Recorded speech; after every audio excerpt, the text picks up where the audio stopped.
Enjoying this retreat. You guys are a great group, so God bless you. So obviously the topic has been our identity, and we've taken it from many different points of views. Our identity in Christ, our identity in the church, our identity in this culture, identity in what is our faith. And now the big question, okay, is going to be our role within the church. What is our identity in the church? Okay. Does anyone know how to move that little extra piece there?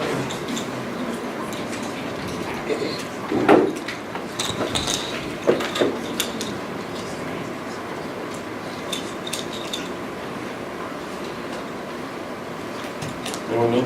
Press the three dots, maybe. I don't know. Just slide it all the way up the screen. On the screen. Try to right click it. With that touch screen, mine, hold it. You just say word. Yeah, that's fine. No, that's how they work. All right, thank you.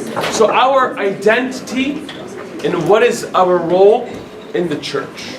Right? This is very important because if you identify yourselves as Orthodox Christians, as you identify yourselves as who Christ is in your life, you know what the faith is, then what's your role in the church?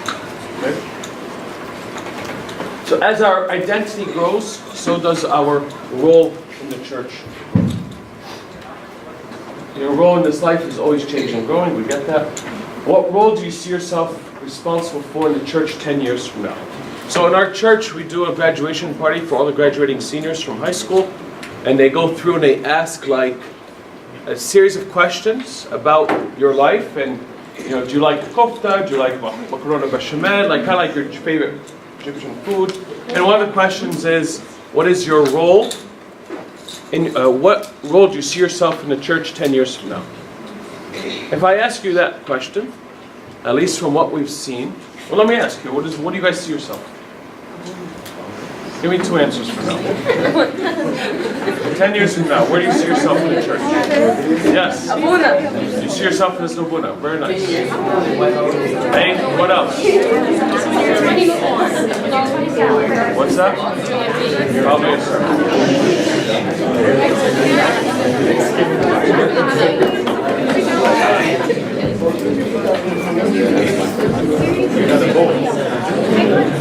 Guys, say your answers to the group as a whole, not side conversation. I'm waiting for everyone to be quiet.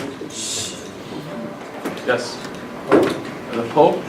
You can't be a Pope. 10 years. But you can't be a Pope. Where were you born? You can't be a Pope. Why not? Wait, what if you were born in Egypt? Yeah, if you're born in Egypt. It's It's like the president of the United States has to be born in the U.S.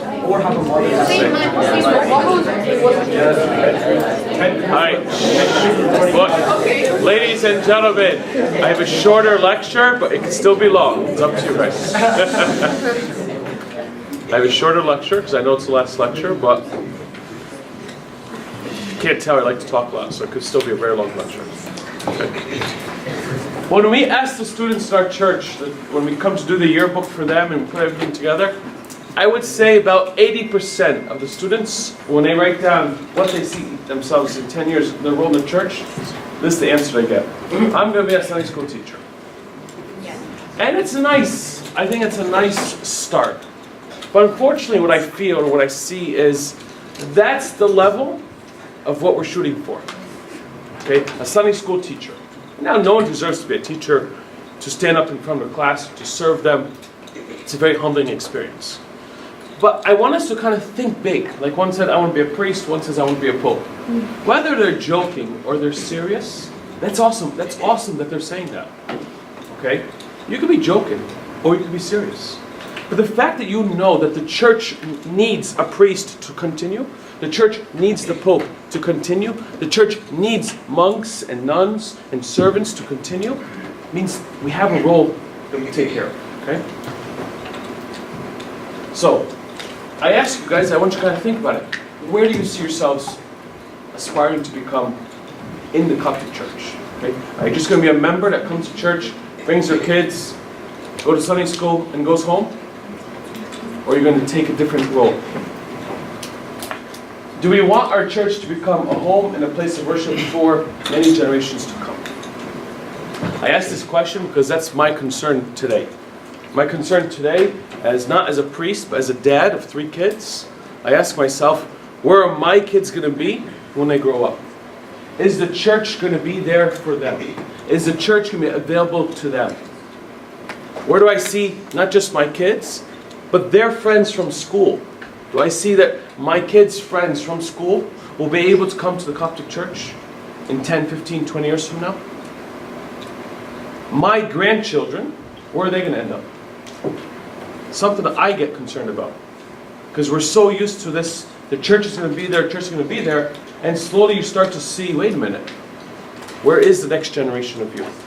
Where is the next generation of servants, of priests, of bishops, of nuns?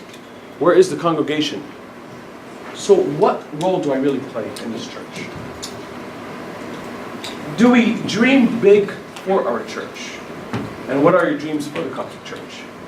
Does anyone have any dreams that they would love to see their church doing as a Coptic Orthodox church? What? It's rhetorical. I can't hear you. What? Is this like a rhetorical question? No, I'm asking you, do you have dreams? Yes. I hope that our church is going to be like a place where people who aren't necessarily Egyptian feel welcome and. Okay. Very good. Yes. I don't know, this is a bit, but hopefully diminishing the labels that we have, the homophobic, sexist, bigoted, all of those, trying to show them how our church isn't really like that. Okay. Very good. What else? What other dreams do you have for your church? Yes. A place where we can invite people who are on the margins of society, like homeless or addictions or severe. Perfect. mental health. Yeah. I agree. I think our church has a lot we can do. Okay? And it's going to be, the difference is going to be you guys. What roles, what career paths you take. And I'm not just trying to encourage you to be great Christians. I want to encourage you to take active roles in your career. Because I was talking to someone, I think she's in a college group, right? She's going into, she's a college career, I won't get into her details. Her career is much needed because the career that she's going to, the church doesn't know much about. And when we don't know much about it, then it's very hard for us to have a position on what her field does. So when we have someone from the Coptic Church who's founded in the faith, who identifies himself as an Orthodox Christian, who identifies that Christ is in their life, and then they have a career path that can make a difference, you become very valuable in the Coptic Church. Because we're going to use you as a reference in whatever field you're in. So I'm not just saying I want everyone here to be a doctor, a lawyer, an engineer. I'm saying I want teachers, I want social workers. I need a variety of people to be able to go and serve. Take the programs that you can serve in the normal society and bring it to your church. Okay, yes? But kind of coming from being Egyptian, I guess, all the parents want us to be a doctor, lawyer, accountant, engineer, something big. Okay. We can't expand because they won't kind of Okay, want us to. I'm going to say what I said yesterday. If you do your best, okay, and you choose a career that you want to do, and you choose a career where you can be successful at it, your parents will be okay. Okay? Not everyone here is going to be a doctor, I know that. I've been a priest for a number of years, and not all our youth are doctors. You can say, half our students going to, again, I don't know the system here, but in the US, you can say pre-med. Pre-med is such a vague title, because you have to have a degree in your bachelor's, and then apply to med school. And applying to med school is so competitive that students take 1 and 2 years off just to do extra research, and then even so, they still don't get them. So when you aspire to do something, just because mommy and daddy want you to be a doctor, and the competition is just so high,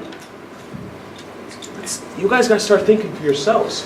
Where do you see yourself in your careers and in your church? And where do you want your church to be? I I would love to see, and I'm just saying this, I would love to see a church that is welcoming to everyone. Chinese, Russian, Spanish, whatever nationality you come from, I want to see a church that accepts everyone.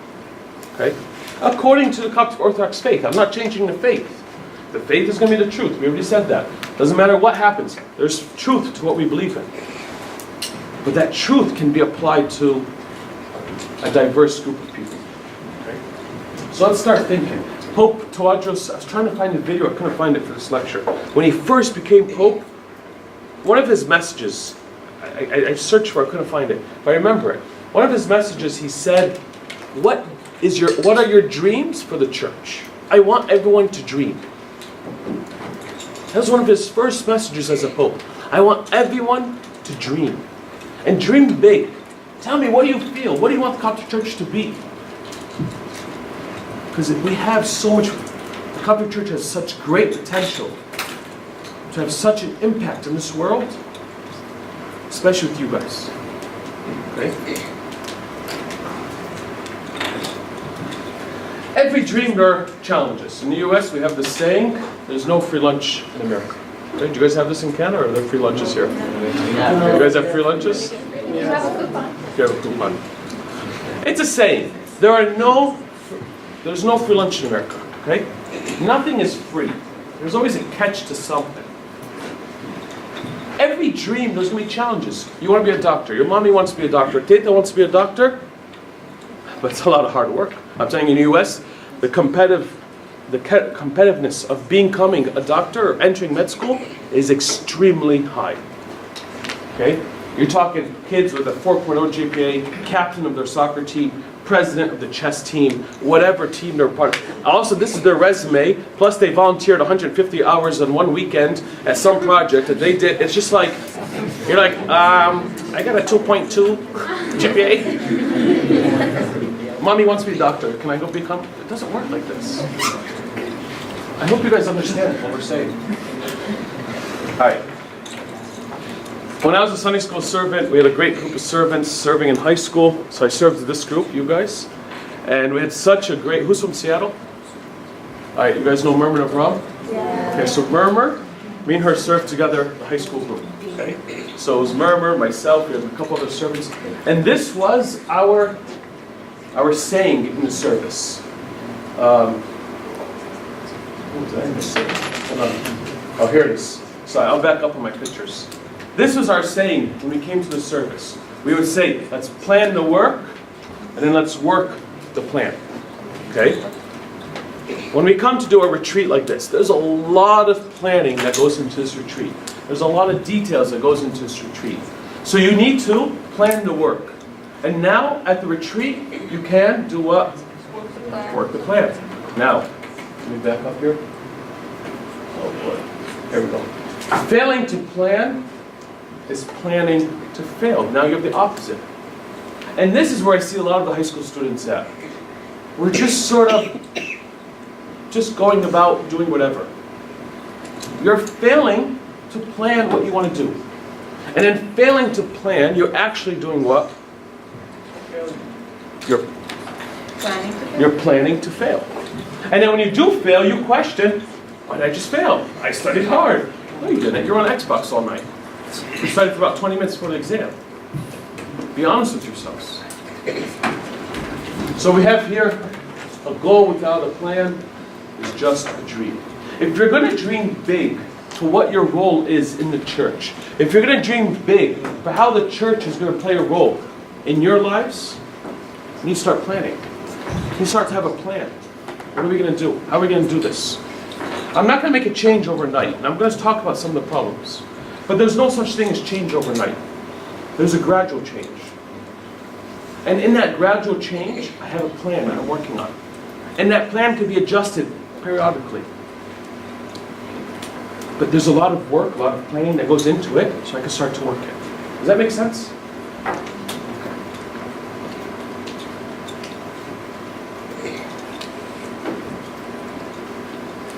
Okay, how to serve, set of goals. take active roles in church without getting caught up in the web of politics. So when they asked me to give this lecture, they gave me a few points that they would like me to speak about. I didn't really know if this lecture is going to go for the high school group or the college group. I hesitated on how I'm going to go about some of the points they want me to speak about. And one of the points was to speak about the politics of the church. Like some of you guys are in 9th grade, right? That's what? 13, 14 years old? 9 this year. 15 years, who's 15 years old? Doing some language. So it's kind of like, you want me to go into the problems of the church so I could discuss with you what, I was a little bit confused. So before I start, I want to ask you guys, do you guys understand that in life, I'm a little bit serious, because this is a serious matter, that in life, nothing is perfect? Do you guys get that? That there are challenges, not just in your own families, not between just your mom and dad who are struggling to save their marriage. There are challenges with families, at jobs, health, finances, and there are challenges in the church. Do you guys get that? I want to make sure you understand before I go on. Does anyone understand that?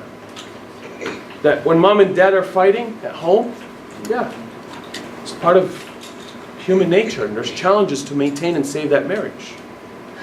When your sister and your brother are fighting, I mean real fights, not just she took my toy, but like if you have older siblings, there can be challenges, there can be disputes in the families, two uncles are not talking to each other. We find that. Okay? Family challenges. You guys might be friends, but your parents don't get along with each other. Mom said something to this mom, and this son said something. There are politics. Do you guys follow what we're saying or no? Okay. How then can I dream for the Coptic Church to have big dreams? How can I have a role in the Coptic Church to fulfill some of those dreams when every time I come to do something, there are politics that get in the way?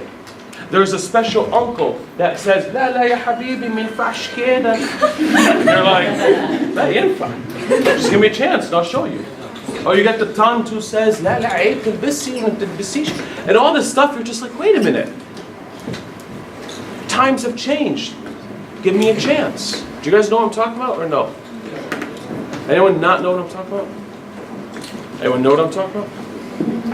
Okay, I'm getting mixed. All right. My role in the Coptic Orthodox Church, I have to set a goal. I have to know what I'm doing, okay? How to serve and set goals to take active roles in church without getting caught up. And we give this example, this is the example that what they gave me. Okay, so the group that's organizing gave me this. A youth wants to start a service, older servants are set in doing their ways. And they want me to talk about this. Has anyone tried in their high school class to start an activity at church and got put resistance?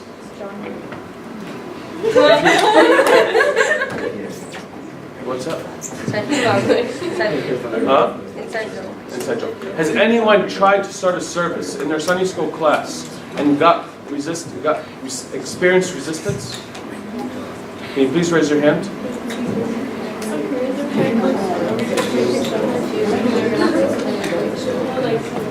Guys and girls, because if not, I'm going to change my whole lecture. So I'm asking you a question so I can get an answer. I'm asking you now for the third time. Has anyone in their Sunday school class tried to start a service, and because it is a new service, they were resisted? If not, I will change this whole lecture because none of this will apply to you.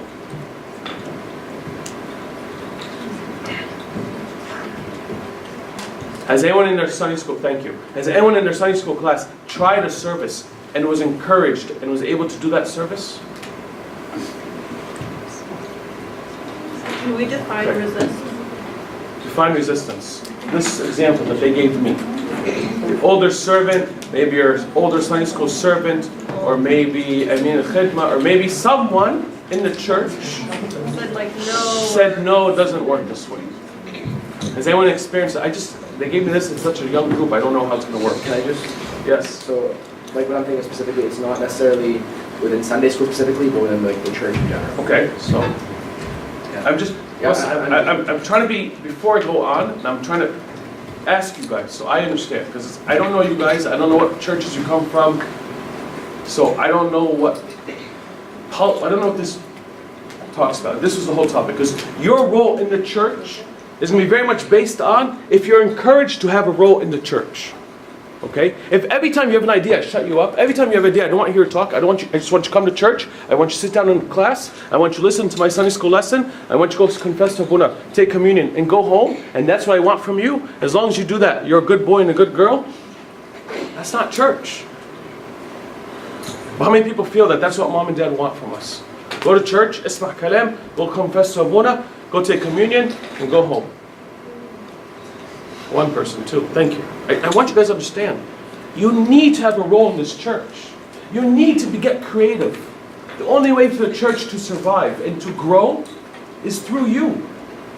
Long time ago, when I was younger, there's a famous saying that they went to Pope Shenouda, and they told Pope Shenouda, the youth without a church have no future. Have you guys heard this before? Yeah. And then Pope Shenouda responded and said, the church without youth has no future. It goes both ways. This is for you guys are the future of our church. I don't say that lightly, I mean it. Start thinking about your careers. Start thinking about your faith. Start thinking about how you conduct your lives. Because how you conduct your lives, the role you play in the church will impact the church. I was asked to speak to you today about this role to encourage you. But more importantly, when you're faced with some sort of obstacle or resistance in the church, what do? Do you give up and say, I don't want to do this anymore? No, you don't give up, obviously. Okay. How do we practice obedience and respect while encouraging older servants to give you the chance? This is what they asked me to speak about. All right. 1 Peter chapter 2, verse 18. Servants, be submissive to your masters with all fear, not only to the good and gentle, but also to the harsh. Very important verse. Very difficult to apply. Very difficult to apply. Be submissive to your masters in all fear, not only to the good and gentle, but to the harsh. And this isn't just Sunday school. This could be applied to your parents. Every time you ask your mom to do something, the answer is... Oh, you guys are nice. Our parents in Boston say, la. It's a big no. Okay? Inshallah is at least maybe. It means it's not going to happen, but it can happen. No, we get the no. We get the kids' parents to say no. Okay? Yes. So I know yesterday, the English was saying like if you're with your brother, it's like in awe of him. So what does it mean by like your masters? In awe, with respect. It's respect. Okay? So I respect my master, right? Whether it be my priest, my servant, my parents, someone who I have to respect. But I don't just respect those who are nice and gentle to me, but those who could be difficult to me, right? So this goes also for our parents. All right. Does change ever happen overnight? No. You're not going to go home tomorrow, and go talk to your parents, say, Mom, Dad, I now have a new identity in the Lord Jesus Christ. Your mom and dad give you a big hug. Oh, yes, Sami Habibi, I'm so proud of you. And you can do anything you want now. Now that you have an identity in Christ, live your life. I trust you. Any parent can say that tomorrow morning? Or tomorrow evening? No. Okay? Nothing changes overnight. So, I wanted to kind of go through some, maybe next slide. For the spares being gentle and patient. Many gaps and challenges we're facing in our lives, we get that. All right, this is very important. If we believe in the Lord Jesus Christ and believe in the teaching, the faith of the Coptic Orthodox Church, then we ought to be rooted, nourished, and grow in our love in the Coptic Orthodox Church and our faith in God. I have to stay focused. I have to understand what my mission is. And even if my mission is faced with some resistance, I have to be rooted, nourished, and grow in the faith. Because nothing changes overnight. All right? This is a question. Will things ever change in the Coptic Church? Do things change in our church? Who says no? Raise your hands. Well, we'll kind of get into it. But in general, how about yes? Can things change in the Coptic Church? Can they? Yeah. It doesn't really happen that much. So I'm going to go through a little bit of the history of the Coptic Church from the 20th and 21st century. Okay? And hopefully what I'm going to show you guys is, you'll be surprised over the course of history in the Coptic Church, the amount of change that has happened because someone was willing to make a change. If you have the right intention, if you have Christ as your focus, if you have a goal, an aim, something that you're planning for, a dream for the church and for yourself, slowly, with gentleness and with patience, with lots and lots of prayer, you can see a lot of change. Okay? I want us to keep that in mind, because your role in the Coptic Church isn't after you graduate and become a parent and get married and become parents and then start bringing your kids to church. Your role in the church starts right now. It has to be. Because if we don't have you here, then we will not have this convention. If we don't have you to serve, then what are we doing? And now that we do have you here, you have to know and understand that you have a responsibility in order for the church to be successful.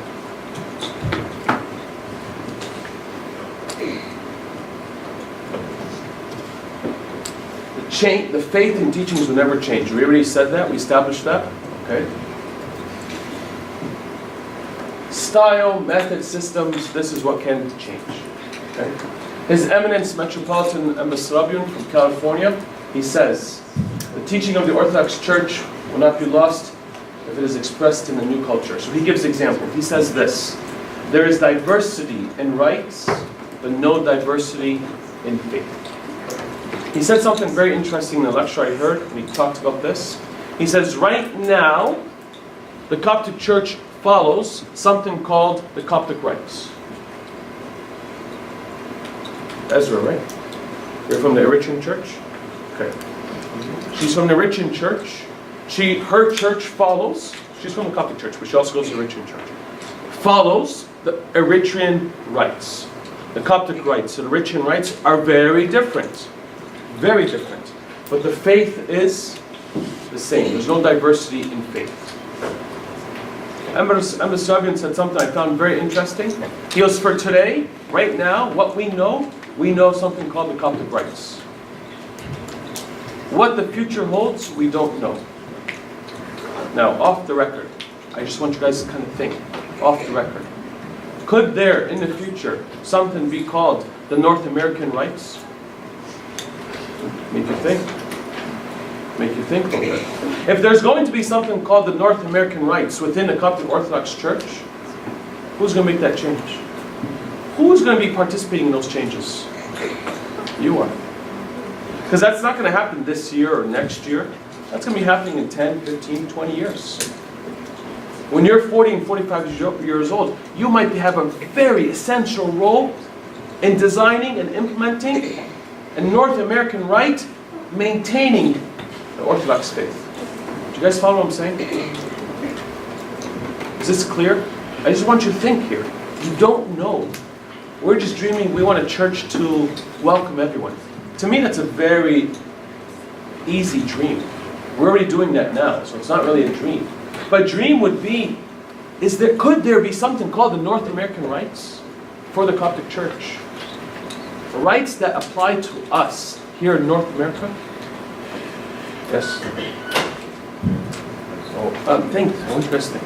In Houston, there's already like an American. It's like it's not fully American. So in the Southern Diocese and California Diocese, they have something called the American Coptic Orthodox Church. That's the official name, right? Holy Cross, American Coptic Orthodox Church. St. Paul, American Coptic. We're already moving in that direction.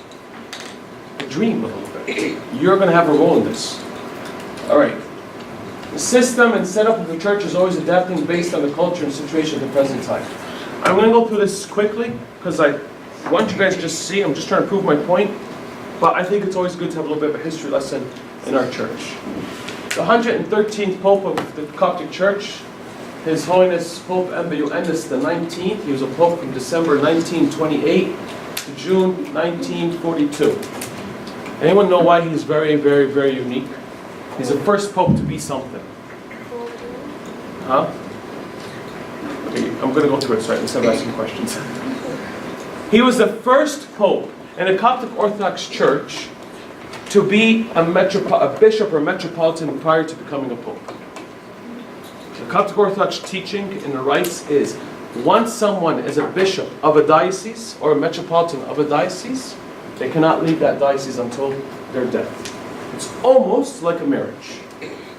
Unless extreme circumstance requires that particular bishop of that diocese to become the pope of the church. In 1928, whatever the situation was at that time, NWCYC was the metropolitan or bishop of Asyut, and he was the first bishop in 20 centuries in the Coptic Church to become pope of the church.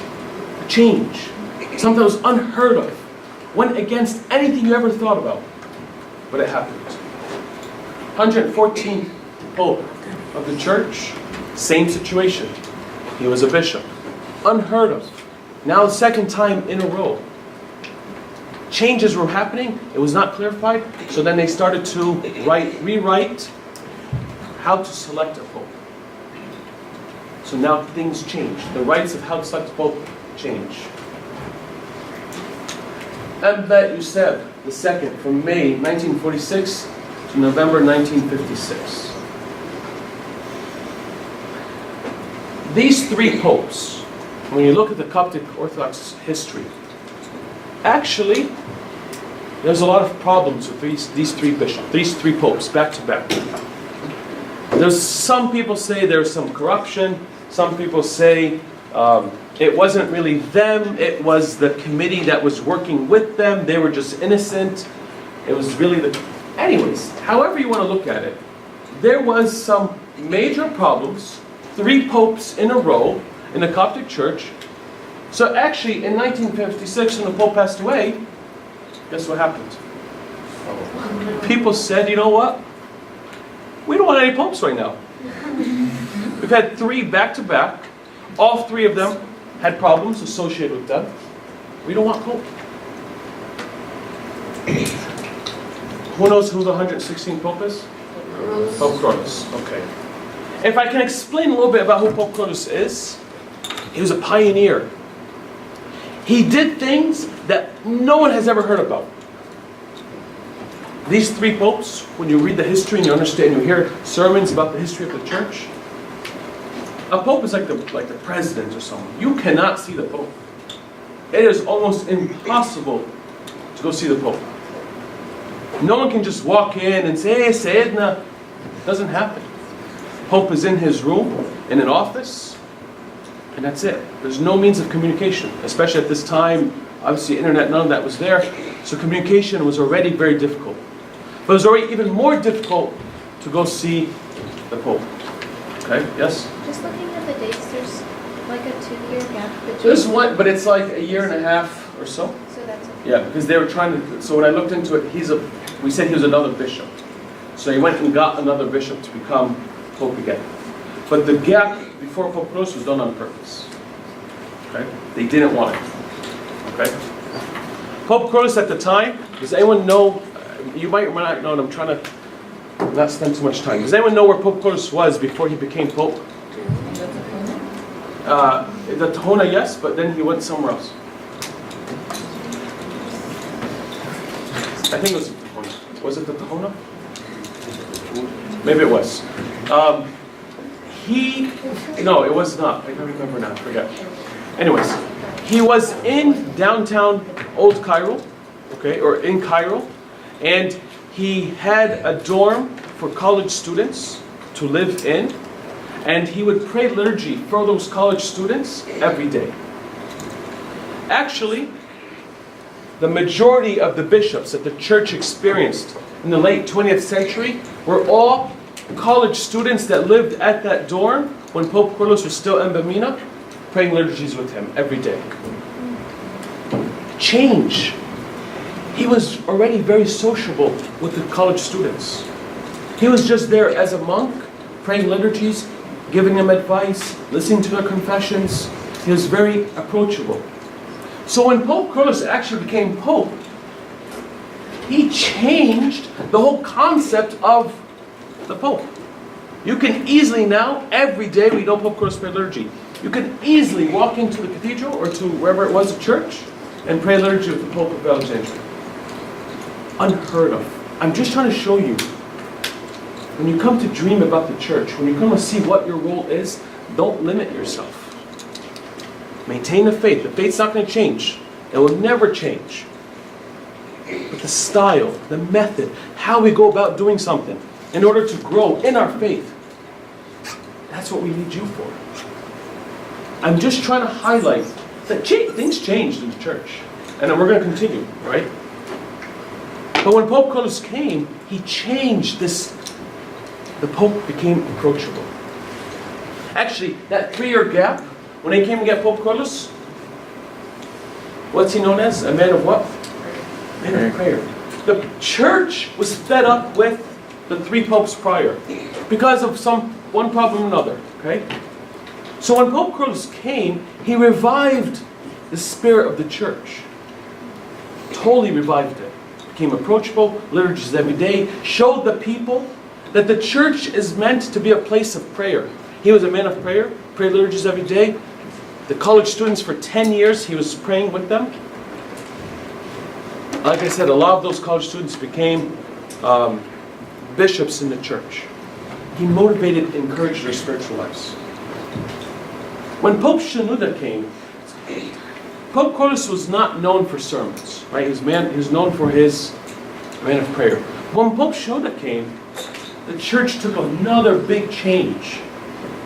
We went from a man of prayer, who prayed liturgies every day, who never traveled outside of Egypt, to a man who spoke 7 languages fluently, who wrote hundreds of books, who traveled, the first pope to go to the Pope to Rome, ever since the Council of Chalcedon.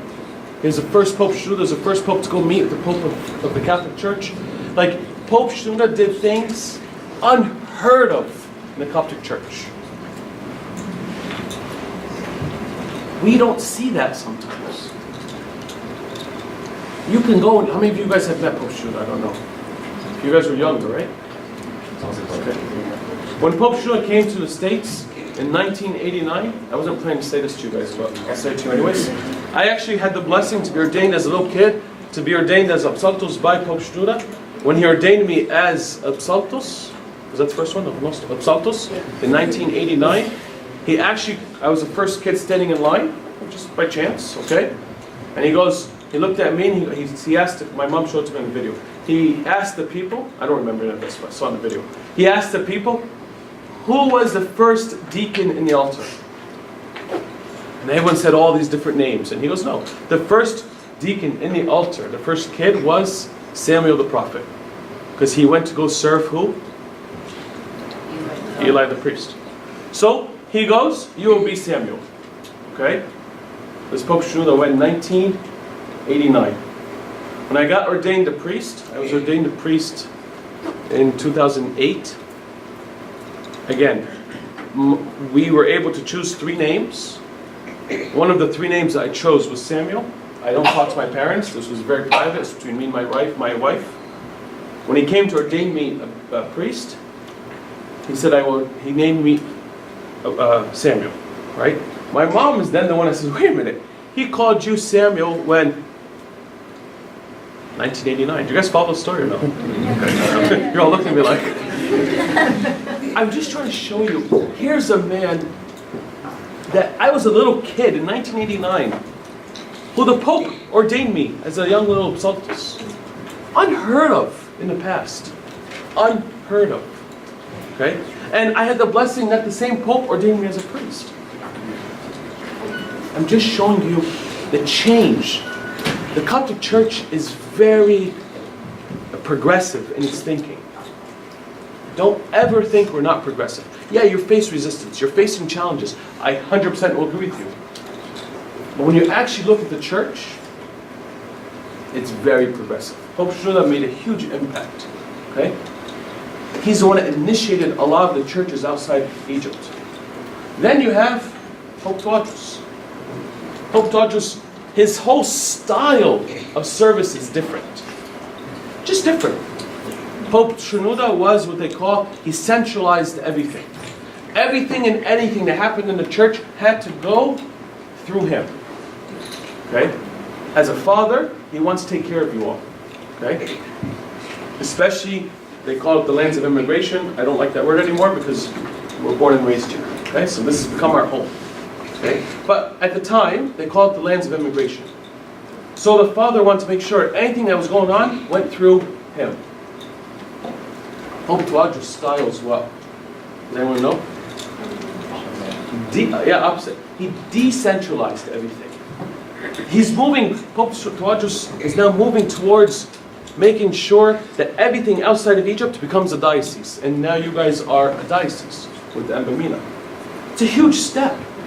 I want to explain this to you because when we talk about your role in the church, you guys don't understand how important that is. I'm trying to give a little bit of history so you guys can see having a bishop, having something called a diocese. You got what? You're a diocese for 2 years? How long? Anyone know? 3 years? I don't know, I'm asking. 3 years, I think. Fairly recent. Okay? We're still babies. We're still babies, not as a church now, but even just having something called a diocese. Our church, we've been a diocese now for almost 4 years in New York, New England. Very, very new. And we're still dreaming. We're still trying to see what can we do as a diocese. Little history. I hope you get my point. Every pope, I'm not just talking about people in the church. I'm talking about the Pope of the Coptic Orthodox Church. Each one of them changed something in the church. But they never changed what? The faith. You have a role in the Coptic Church. We need your role. We need you to be active in the church. I really hope you guys can sit down, can pray, and can dream. What is it that you can do? What is it that you can offer in the church? Right. With every generation there's change and we know the way of thinking. We have to be very alert and careful that there's no shift in the faith. That's the most important thing. Alright. This is an important question now. One of the most important points to keep in mind as your role in the church develops is the Lord Jesus Christ the reason why I'm offering this service. If you just come to serve because you have nothing else to do, don't serve. If you're coming to serve because mom and daddy want you to serve, don't serve. If you're coming to serve just so you can prove to someone else that your idea is better than their idea, don't serve. But if you're coming to serve because you believe in the Coptic Church, if you're coming to serve because you want the church to grow, if you're coming to serve because you love the Lord Jesus Christ with all your heart, with all your soul, with all your might, please serve. Because at the end of the day, you're only serving Christ. You're not serving someone else.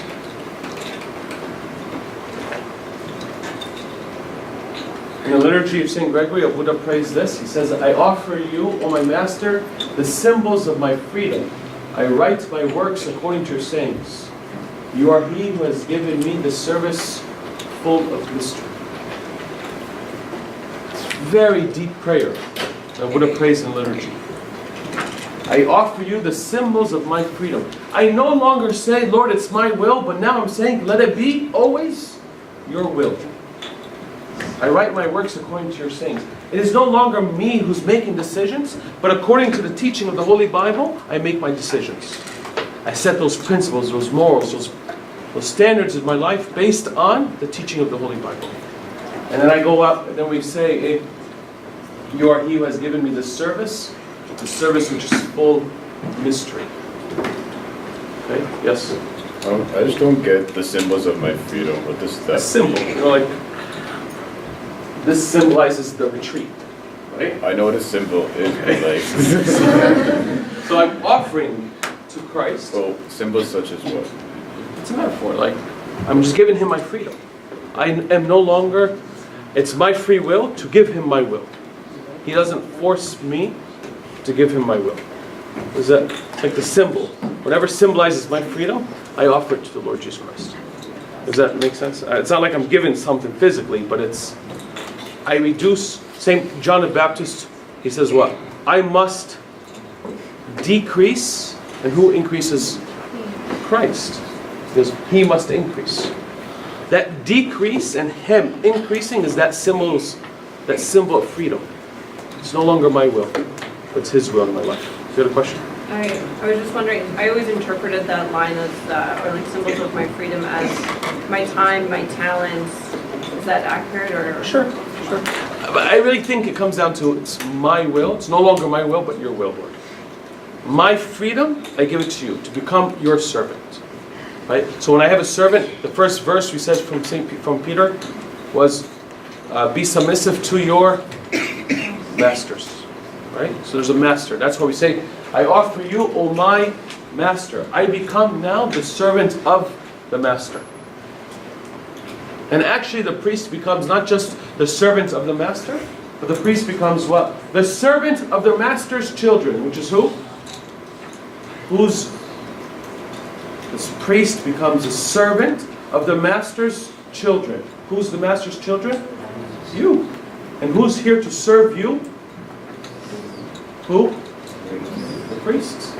But am I serving you or am I serving the master? I'm serving the master. In serving the master, I was given the responsibility to serve the children, the master's children. I offer you my freedom. It's no longer my will, but your will. All right. I don't want to go over time. I'm very sorry. I talk a lot. If I focus on Christ and my goal is to grow in the Coptic Church faith, then I will continue to love and respect. If I find myself getting upset and angry, then I should reconsider what I'm doing and how I am approaching the idea or problem. You have an idea in the church, you faced resistance, take a step back, pray about it, think about how you're approaching the problem, and then reapproach it. And once you start getting angry, start getting upset, start name calling, you're losing. Okay? All right. As we know, many times it's how you say it and not necessarily what you are saying. I love you so much! What'd I say? What'd I say? I love you so much. What did she hear? I love you so No, much. she didn't hear that. What did she see her face? What did she hear? I hate you. She just heard screaming, right?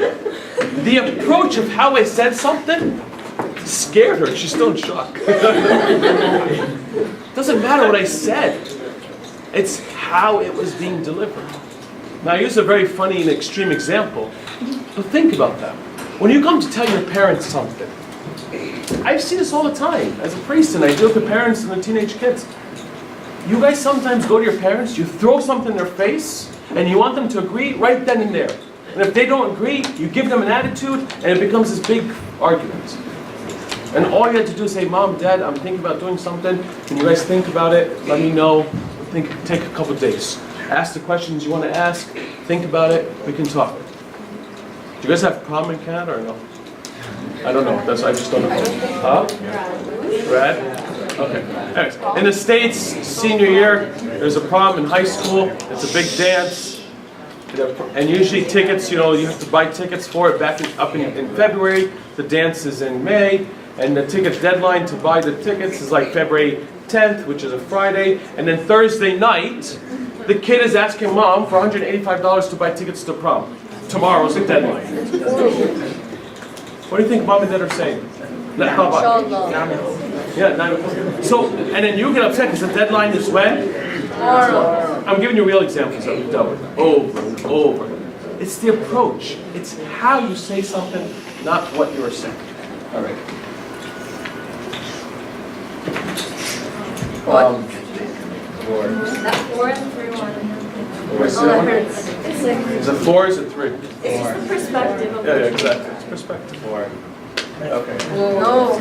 It's 6. I don't know, should I have 5 minutes to make an hour lecture. Can I finish in an hour? Yeah. Or so? With God. All right. Harvard University, you guys ever hear of Harvard University in Boston? Yeah. Very famous, very prestigious university. They have a program called the Program on Negotiation. Okay.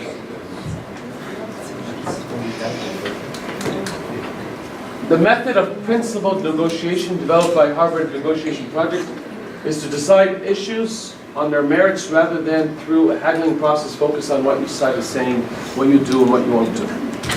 For the sake of time, it's a very cool concept. I was going to go through it just to kind of help you guys out. There's many methods in this negotiation process. I have taken a class on this, so it's something I'm learning. But two methods I thought were very, you can apply it here in this setting. Separate the people from the problem. Focus on the interest, not the position. Okay? I don't want to go into it too much. I have a lot more slides, but the idea is what? Separate the people from the problem. When you start to dream about what your role in the Coptic Church is going to be, start thinking. And when you start to see where the problem is that a lot of the high school kids don't come to Sunday school church, don't come to Sunday school because the uncle who's teaching Sunday school mispronounces all his English words. Okay? Hold on.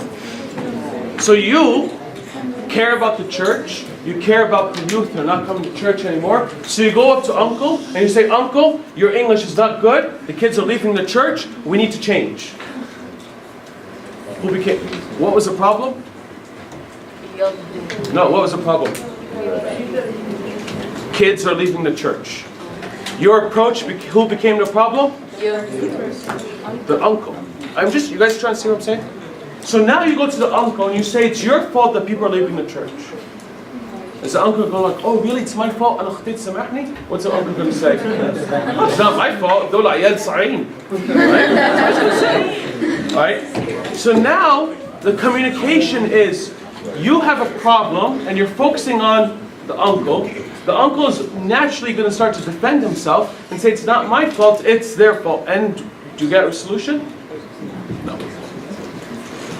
It's not what you're saying, it's how you say it. Think about that. Separate the person from the problem. My problem is what? Kids are leaving church. Kids are not coming to Sunday school. For one reason or another. And you want to serve those people. You want them to understand who the faith is in Christ. You feel that maybe the problem is something that deals with the servant. Okay. You might be totally wrong. Something that kid's life is stopping him from coming to church. Focus on the problem. Figure out what's going on. Try to approach it in a way that's healthy. Try to approach it in a way that's Christian. But you go in pointing fingers at someone, naturally that person can defend himself.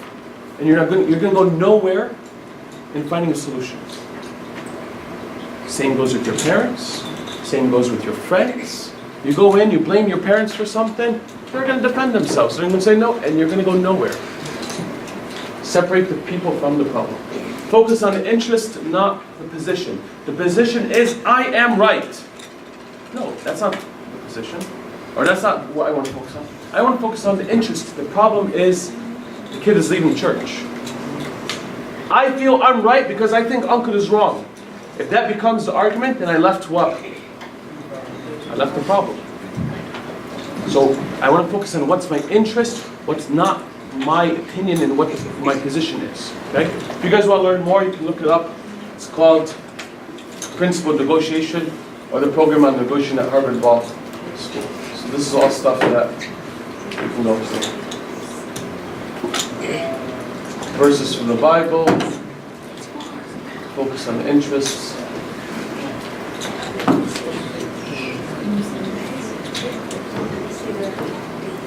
Alright, I think this is the last slide. Exodus 18 is a story of Moses, no, I have 2 slides. Story of Moses judging the people all day long. Do you guys know the story by himself? Do you guys know the story when he was judging by himself? His father-in-law came to him. We'll go quickly. His father-in-law came to him in verse 15. So Moses would sit there all day long from sunrise to sunset judging the people all by himself. So his father-in-law came to visit him, and he says, what? Because the people... He asked him, why are you doing this all day? He goes, the people come to me to inquire of God. When they have a difficulty, they come to me. I judge between one and the other, and I make known the statutes of God and His law. Great. Moses taking responsibility for the problem. Okay? His father-in-law says to him in verse 17, the thing that you do is not good. You're approaching this whole problem incorrectly. You're trying to do everything by yourself, and you're not giving a chance for others to work with you. I'm telling you as a representative of the Coptic Orthodox Church, yes, we fall into that so many times. But we need each and every one of you to start to help. This retreat can only be successful because you guys are part of this program. So, his father-in-law gives him advice. He says, moreover, verse 21, moreover, you shall select from all the people able men such as fear God, men of truth, hating covetousness, and place such over them to be rulers of thousands, rulers of hundreds, rulers of 50s, and rulers of 10s. Give people different responsibilities. Don't take it all by yourself. And let them judge the people at all times. Then it will be that every great matter they shall bring to you, for every small matter they will handle themselves.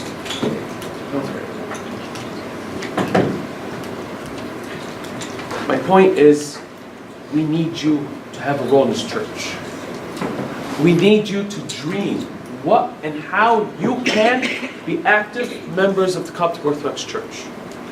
If you don't dream, if you don't take a role, and you just sort of kind of go with the flow, the church is going to fail. By the grace of God, it won't. But we need you.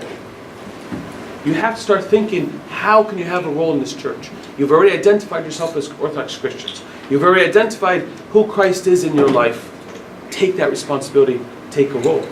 Your approach should always be with gentleness and with love and care. Solomon, when he asked for wisdom, God said, whatever you want, I'll give you. He says this in the highlighted verse 9. Therefore give to your servant understanding heart to judge your people, that I may discern between good and evil.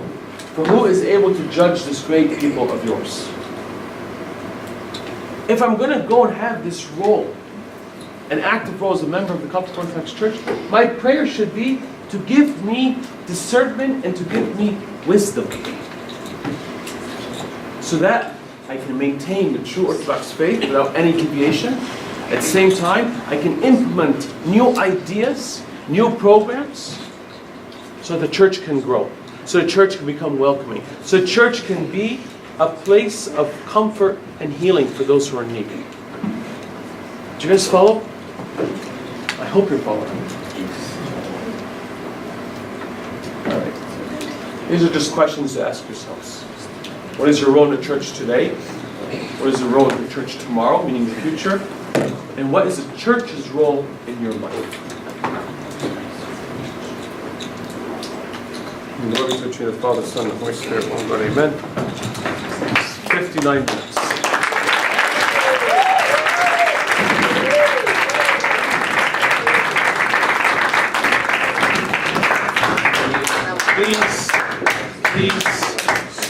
Please dream, please think, please pray that you can have a role for the future. Okay? Thank you for your time, thank you for your attention. You guys are great. God bless you. Thank you.